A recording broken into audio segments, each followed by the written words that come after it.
4 अगस्त। सावन के आखिरी सोमवार के दिन शिवलिंग से चुपचाप उठा लाना।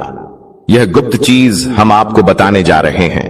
वो सिर्फ एक सामान्य जानकारी नहीं, बल्कि वह गुप्त रहस्य है जो सिर्फ गिने चुने साधकों को ही ज्ञात होता है। वह रहस्य जिसे जान लेने के बाद आपके जीवन की दिशा ही बदल जाएगी। यह वही गुप्त चीज है जिसे सावन में शिवलिंग से सही तरीके से घर लाने वाला व्यक्ति दरिद्र से धनवान बनता है। कर्ज में डूबा हुआ व्यक्ति उन्नति की ऊंचाई पर पहुंचता है और संतान, नौकरी, शादी जैसे बड़े से बड़े संकट भी बिना किसी बाधा के हल हो जाते हैं। कई लोग तो इसे आजमा चुके हैं और उनकी जिंदगी चमत्कारिक ढंग से बदल चुकी है। अब ये मौका आपके पास है। बस जरा धैर्य रखिए, आंखें और कान खोलकर सुनिए, क्योंकि आगे हम आपको बताने जा रहे हैं वो 5 गुप्त रहस्य जो अगर आपने सावन सोमवार को शिवलिंग से लेकर अपने घर में सही स्थान पर रख दिए तो आपका भाग्य खुद आपको बुलाने लगेगा। हर हर महादेव, ओम नमः शिवाय। मित्रों, सावन के महीने में शिवलिंग से यह गुप्त चीज ले आना, अपने घर आपकी सभी मनोकामनाएं पूरी होंगी। इतना पैसा आएगा कि गिनते गिनते थक जाओगे। भगवान भोलेनाथ जी के आशीर्वाद से अपने जीवन में बहुत उन्नति करोगे। दोस्तों, हिंदू धर्म में सावन के महीने का बहुत अधिक महत्व होता है।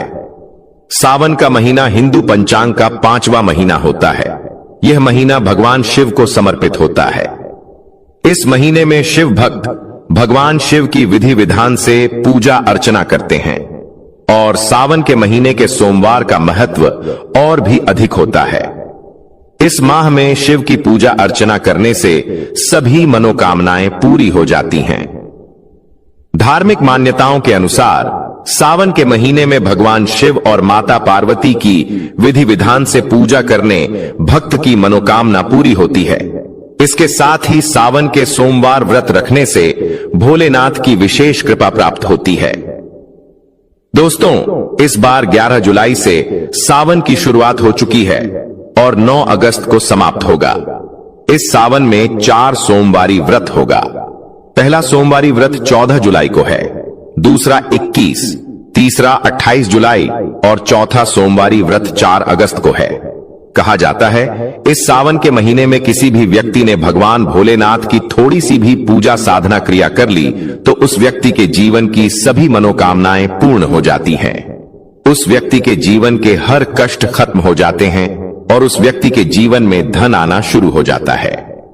भक्तों, वीडियो आगे शुरू करें उससे पहले भगवान भोलेनाथ के सच्चे भक्त इस वीडियो को लाइक अवश्य कर दें और कमेंट बॉक्स में हर हर महादेव सच्ची श्रद्धा से लिख दें, जिससे कि भगवान भोलेनाथ जी का आशीर्वाद आपको सीधे प्राप्त हो सके।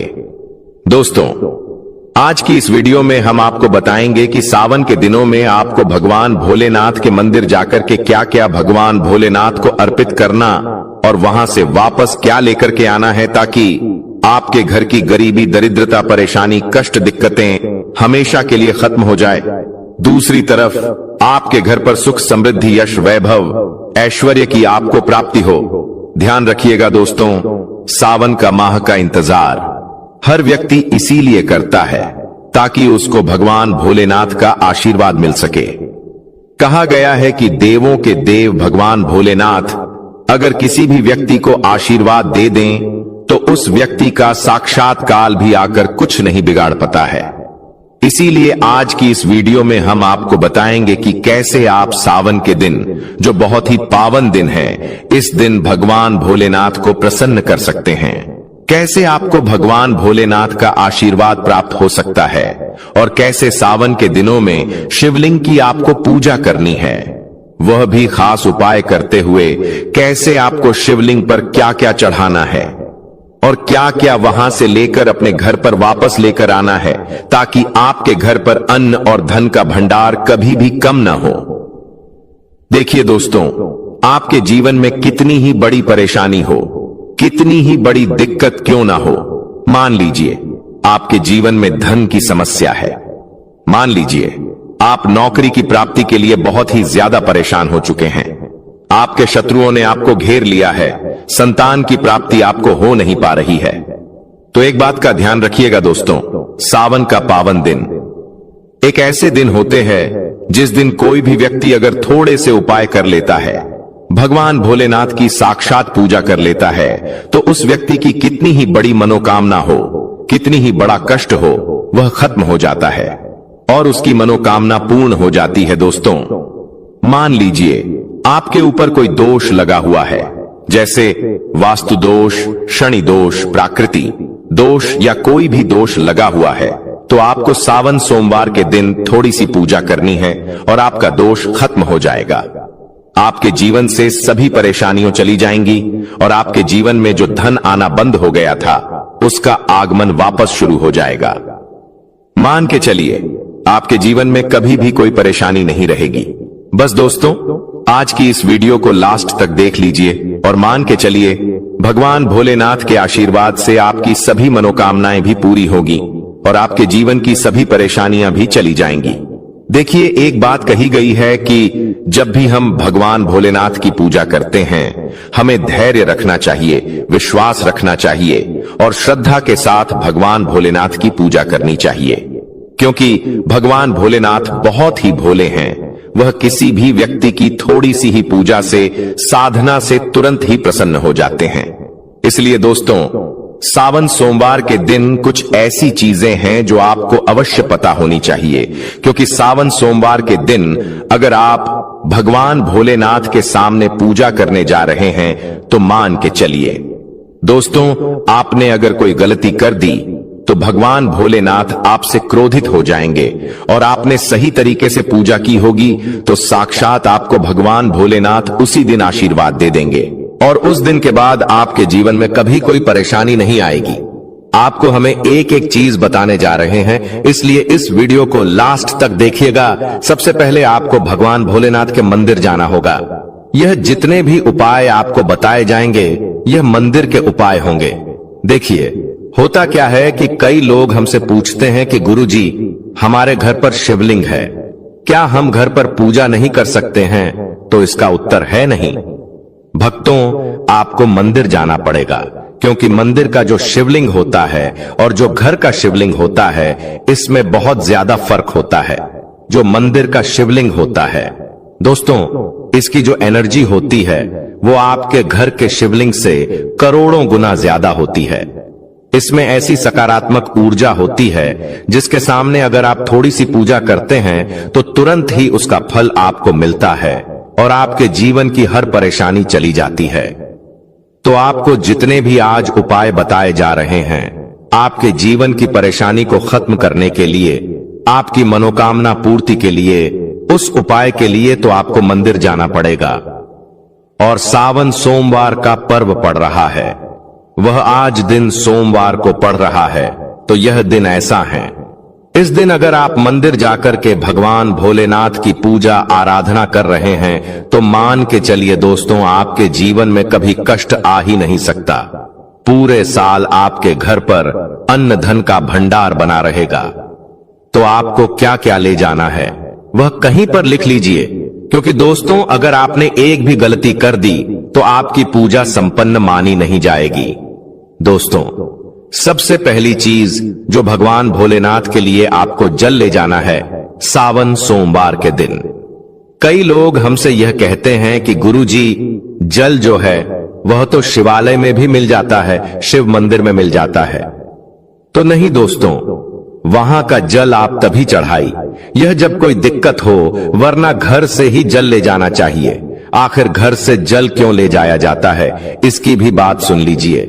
घर से इसीलिए आपको जल ले जाना है ताकि आपके घर का जो जल ले जा रहे हैं भगवान भोलेनाथ पर चढ़ाने के लिए, उसी जल के द्वारा आप भगवान से जुड़ जाएंगे। उस जल के द्वारा आप भगवान को अपनी सभी दिक्कतें बता देंगे और उस जल को जैसे ही भगवान भोलेनाथ पर आप चढ़ाएंगे, अपनी समस्याओं को बताते हुए वह समस्या आपकी खत्म हो जाएंगी। इसलिए घर से जल ले जाएगा। आप सबसे जरूरी चीज जो जल ले जा रहे हैं, उसमें 2-4 बूंद गंगा जल जरूर डाल दीजिएगा, क्योंकि गंगा जल डाले बिना आपकी पूजा संपन्न नहीं मानी जाएगी। महाशिवरात्रि के दिन तो आपको जल ले जाना है, उसमें गंगा जल डालकर के दूसरा आपको 3 पत्ते वाला बेल पत्र ले जाना है। दोस्तों, बेलपत्र बहुत ही शुभ होता है। आपने अगर मान लीजिए एक तरफ 1000 कन्याओं को खाना खिलाया है, दूसरी तरफ भगवान भोलेनाथ को बेलपत्र चढ़ाया है, तो ये दोनों बराबर माने जाते हैं। इसलिए बेलपत्र जरूर ले जाएगा। तीसरा, आपको सफेद पुष्प ले जाना है। सफेद पुष्प भगवान भोलेनाथ को चढ़ाए जाते हैं, इसीलिए सफेद पुष्प पर भगवान भोलेनाथ के लिए आपको ले जाना है सावन सोमवार के दिन, ताकि भगवान भोलेनाथ का आशीर्वाद आपको मिल जाए, जिसके बाद आपके जीवन के हर परेशानी खत्म हो जाए। दोस्तों, सफेद चंदन ले जाना अनिवार्य होता है सावन सोमवार के दिन। और ध्यान रखिएगा दोस्तों कि भगवान भोलेनाथ को अगर आप दूध अर्पित करने जा रहे हैं तो एकदम कच्चा दूध होना चाहिए, पका हुआ दूध नहीं होना चाहिए, कच्चा दूध होना चाहिए। अब आपको और क्या क्या ले जाना है देखिए। अगर आप चाहते हैं कि आपकी हर मनोकामना पूरी हो तो एक डिब्बा लीजिए, उसमें काली मिर्च भरकर ले जाइए। देखिए, बहुत ध्यान से सुनिए, जितनी आपको बातें बता रहे हैं, एक डिब्बे में काली मिर्च भर के एक लाल कपड़ा लीजिए, उसमें लौंग कपूर, इसको मौली धागे से बांध करके आपको अपनी जेब में रख करके ले जाना है। सिर्फ इतनी चीज आपको ले जानी है आज के दिन को। अब आपको पूजा कैसे करनी है, चलिए आपको बताते हैं। बहुत ध्यान से लास्ट तक देखिएगा, और जितनी भी चीज आपको बताई जा रही है, इन चीजों को आपको ले जाना है और शिवालय से वापस लेकर आना है अपने घर पर, ताकि आपको धन की प्राप्ति हो सके, आपकी कोई भी मनोकामना हो वह पूर्ण हो जाए। भक्तों, आप पहले जाएंगे मंदिर। सबसे पहले आपको इस बात का ध्यान रखना है, मंदिर जाने से पहले ही काले या नीले कपड़े का धारण करके मंदिर न जाएं, वरना भगवान भोलेनाथ का आपको क्रोधित रूप देखना पड़ सकता है। सबसे पहले आपको यह करना है कि पतली धार बनाते हुए जल भगवान भोलेनाथ को अर्पित कर देना। बहुत ध्यान से सुनिएगा भक्तों, पतली धार बनाते हुए भगवान भोलेनाथ को जल आपको अर्पित कर देना है। अब आपको यह करना है दोस्तों कि भगवान भोलेनाथ को चंदन लगाना है। चंदन लगाने के बाद भगवान भोलेनाथ पर 3 पत्ते वाला बेलपत्र रखना है। 3 पत्ते वाला बेलपत्र रखने के बाद आपको भगवान भोलेनाथ पर सफेद पुष्प अर्पित कर देना है। सिर्फ इतना आपको करना है। दूध अगर आप चढ़ाना चाहते हैं तो दूध भी आप चढ़ा सकते हैं, इतना बस आपको करना है। इतना करने के बाद आपको वहां पर खड़े होकर 108 बार, बहुत ध्यान से सुनिएगा, 108 बार आपको ओम नमः शिवाय का जाप करना है। या तो आप 108 बार कर लीजिए या 1008 बार कर लीजिए। यह 3 ऐसी चीज है जो आपको करनी है, इतना करना है। अब आपको क्या करना है, एक डिब्बा जो काली मिर्च का आप ले गए हैं, उस काली मिर्च के डिब्बे को आपको शिवालय के जो गिरता हुआ शिवधारा है, जो शिवलिंग से वहां पर पानी गिर रहा है, उसी शिवहरि के पानी से आपको छू आना है और अपनी जेब में वापस रख लेना है। यह जो लाल पोटली आप ले गए हैं बंद करके लौंग की, इसको भी छुआना है, वापस रख लेना है। अब आपको क्या करना है, जिस लोटे में पानी ले गए थे या जिस लोटे में भी आप दूध ले गए थे, उसमें आपको क्या करना है, आपको जो भगवान भोलेनाथ का पानी वहां पर गिर रहा है, भक्तों ध्यान रखिएगा, शिवलिंग की जो पानी नीचे गिर रहा है, उसी पानी का थोड़ा सा पानी अपने लोटे में ले लेना है। किएगा, जो आपने लोटे में पानी भरकर ले गए हैं, वह पानी वापस बचाना नहीं है, वह तो पूरा आपको भगवान भोलेनाथ को अर्पित कर देना। जो शिवलिंग से पानी गिर रहा है, उस पानी को आपको अपने लोटे में वापस ले लेना है।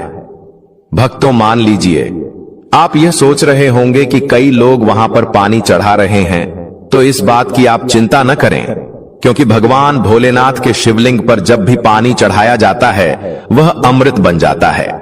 कहा जाता है कई देवी देवता शिवलिंग के पास अदृश्य रूप में खड़े होते हैं, ताकि शिवलिंग से गिर रहा पानी वह धारण कर सके।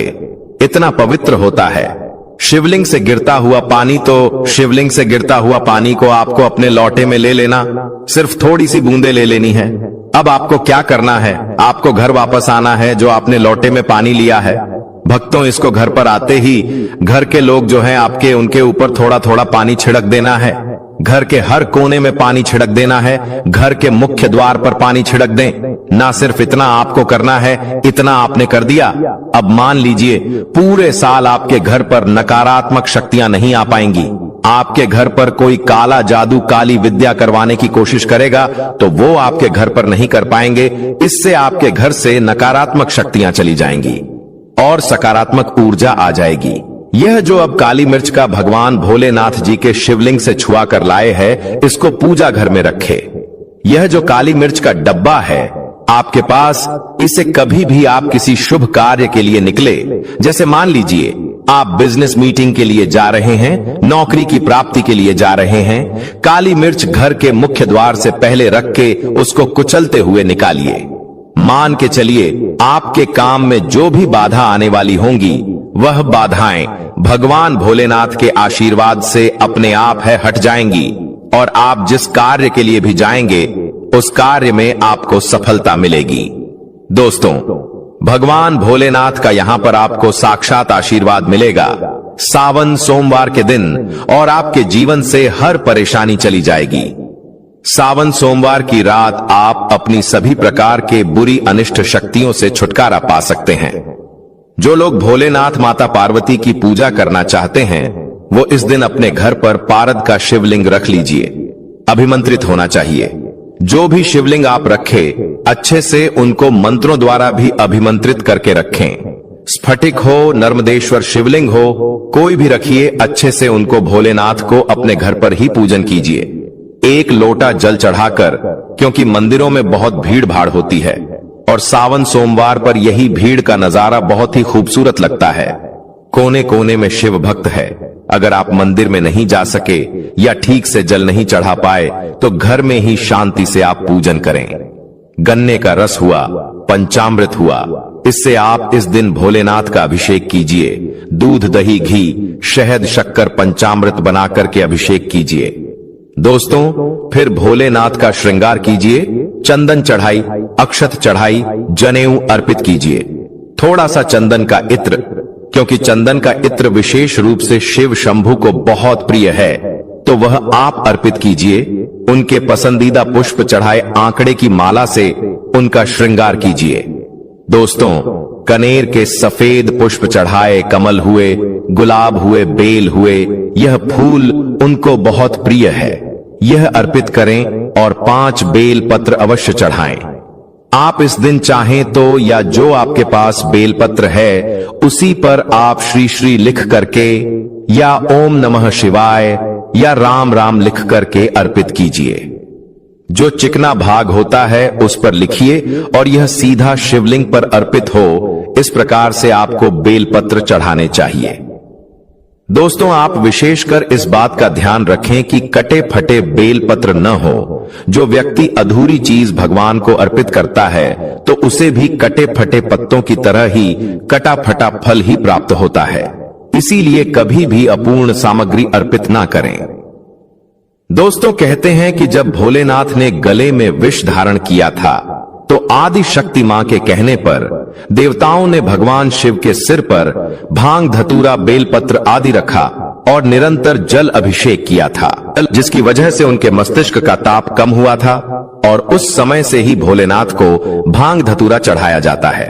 और यह बात भोलेनाथ के भक्तों में बहुत कम लोगों को ही पता है कि इसी कारण शिवलिंग पर भांग धतूरा चढ़ाया जाता है। दोस्तों, अगर आपके घर में शिवलिंग है तो आज के दिन आप चाहे तो शिव जी का त्रिशूल हुआ, डमरू हुआ, ये भी आप उनको अर्पित कर सकते हैं।